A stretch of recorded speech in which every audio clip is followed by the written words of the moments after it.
Guys, welcome na usab sa ato nga mga sambingay o gitawag nato og mga motivational story, mga storya nga aduna kitay mapupo nga dagkong mga lesson ilabi na gyud sa atong pagpangalagad sa ato ang buhi nga Dios. So, today atong isgutan ang sambingay may tungod sa God's provision.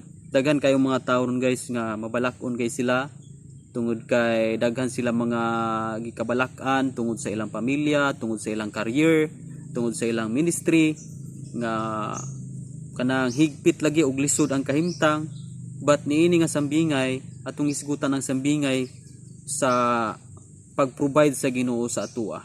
Ang pag-provide sa Ginoo grabe kahibulungan kaayo kay pwede gani niyang gamiton ang mga kabuhatan para ma-providean lang gyud niya. Okay? So para mas masabtan nato guys, inani ang senaryo sa ato ang sambingay.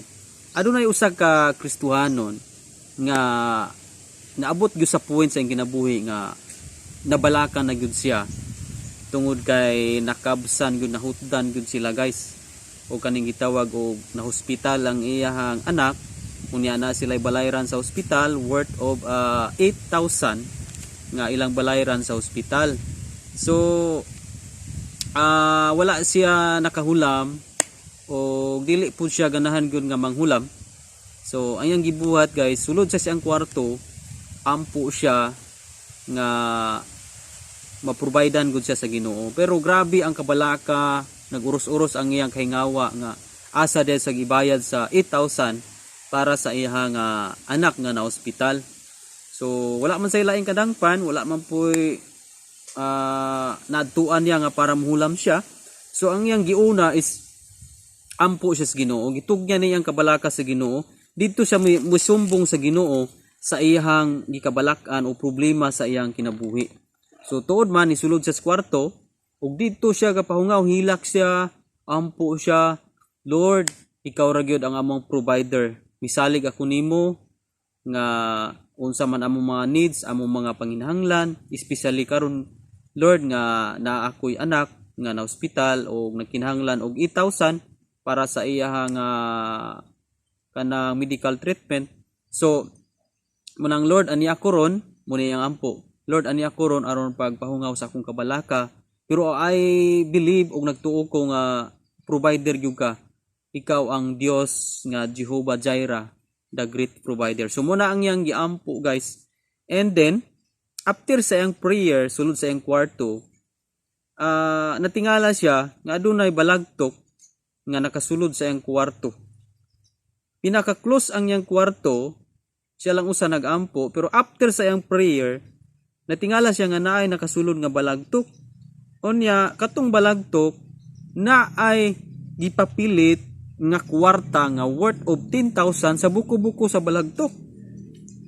So, usa ka kay bulungan kaayo, naami siya kay after sa prayer, ang gigamit sa Ginoo sa balagtok nga nagdala og 10,000. Ang 8,000 nga balayran napagyoy kapin nga 2,000. Okay? So dinhi ta mo kutob sa ato ang sambingay. Actually diha sa Bible, daghan usab nga mga senaryo nga even raven or uwak gigamit sa Ginoo sa pag-provide ni Propeta Elias, di ba?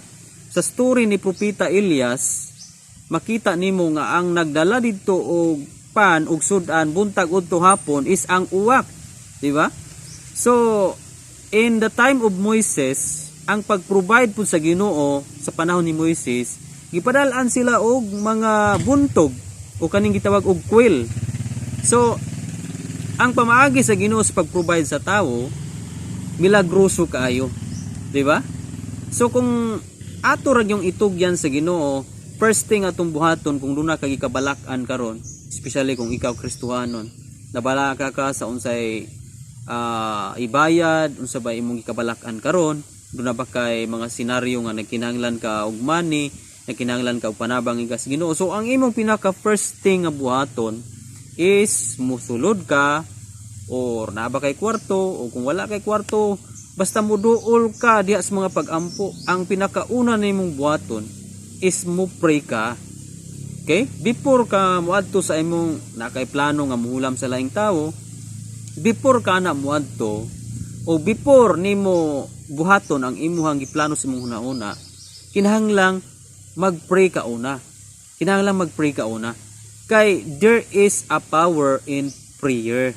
Tanawa ang usa ka tawo nga nagpray, oh, dako na kay sa kabalaka pero gitugyan niya ang kabalaka sa Ginoo, nagpray siya. And after na ay balagtok nga ni sulod, makahibulungan kaayo unya ang balagtok. Kinsa man koy magpatapot dito og 10,000 sa balagtok? Di ba? Walay basta-basta. Ug dili po na basta-basta nga mutapot ang 10,000 des buko-bukos balagtok.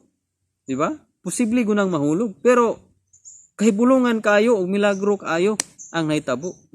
Natubag, nasulbad ang iyang balayran and napagyukapin nga 2,000. So unsa may lesson na tumakuha nini? Matod pa sa 1 Peter chapter 5 verse 7, itugyan kaniya ang tanan ninyong kabalaka kay siya nagatiman kaninyo. Okay? Itugyan nato sa Ginoo ang tanan natong kabalakan kay siya nagatiman nato. Kung ikaw karon ug ako Kristohanon, ang dapat nato masulod tong una-una nga naa nay pamaagi sa Ginoo para nga atimanon kita niya. Unsa may una nga pamaagi? Itugyan nato kaniya atong mga kabalaka kay siya nagatiman nato. Tanawa ang maong tao, nagpray siya, tugan niya ang iyang kabalaka, gikabalak-an niya ang balayran. So, unsay gibuhat sa Ginoo, giatiman siya. Gipadalan siya og balagtog nga dala og 10,000, di ba? Si Propeta Elias, wala sa ikabalakan siyang dili bread sa iyang kalanon kay ang uwak nagdala niya adlaw, buntag, udto, gabi, adlaw-adlaw nagdala ang uwak, di ba? So nagpuyo sa sapa sa kirit pero may pagkaon siya nga dili siya ang nagluto. God will provide. Grabe no? Inana igsuon.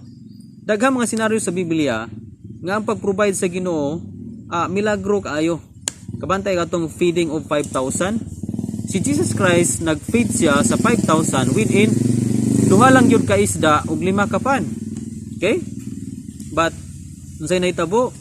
Nabusog ang tanan nga 5,000 ka tawo, walay labot pa ang babae ug mga bata ang gihap, ang mga laki ra gihap 5,000 tanan.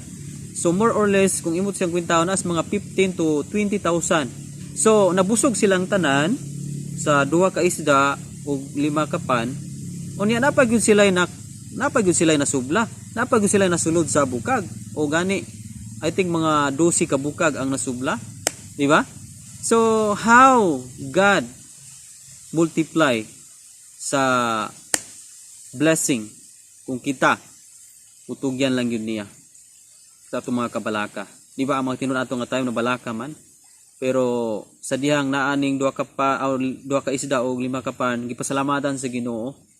Gipasalamatan sa Ginoo, nagmultiply ang maong duha ka isda o 5 ka pan.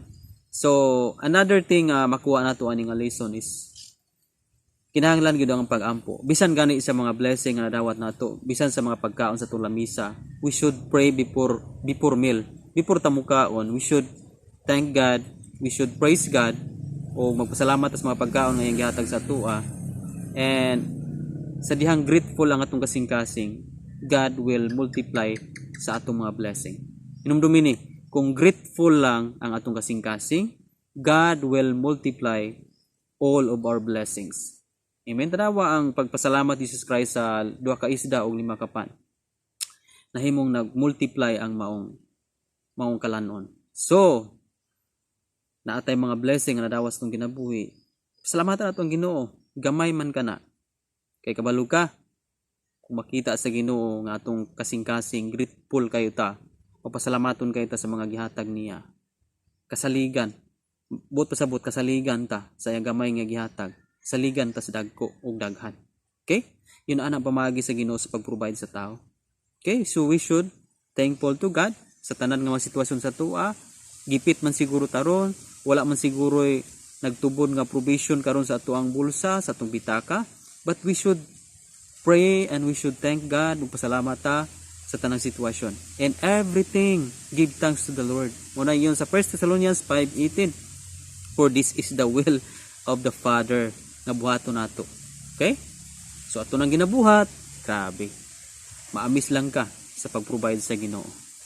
Okay? Proven and tested, daghang mga kasinatian sa akong kinabuhi in my family that God will provide sa among mga panginahanglan. But in a mysterious way, diya sa milagroso kayong pamaagi. Ganang maamis lamang ka ba nga wa ka magdahom nga kinitawhana day nga miton, wa ka magdahom nga moabot ra sa imong panimalay, hatod pagod. Grabe ang blessing kung mo salig utas Ginoo itugyan nato kaniya. Ang atong makabalaka kay siya nagatima nato. Dili lang tagutob sa atong sambingay. And be sure nga naka-subscribe ka kung bago pa kani nga channel, o kung usa ka Kristiyano nagbulong ka og mga sambingay, o usa ka leader sa church, usa ka magwali tigtudlo sa pulong sa Ginoo, magamit nimo as a preaching illustration para mas ma-encourage sa mga tao ug mas masabtan sa tao ang buot nato ipasabot labi na gyud sa pulong sa Ginoo o mga bersikulo nga atong ginadala. Okay? Para ma-notify ka, i-click nimo ang notification bell. Updated ka na tanan sa atong mga video. Actually, daghan na ta mga video sa ubos, paki-scroll up lang, pili lang sa atong mga sambingay, daghan kayo ta mga pagtulunan nga makuha sa atong mga sambingay. And every sambingay nato aduna tay mga bersikulo nga gipahaom. Ipahaom man nato nagbersikulo ang matag sambingay nato para sa kaymayaan sa Ginoo. Okay? Guys, kita-kita na buta sa next na po natong sambingay. God bless. Glory to God. Iya ang tanong dong himaya.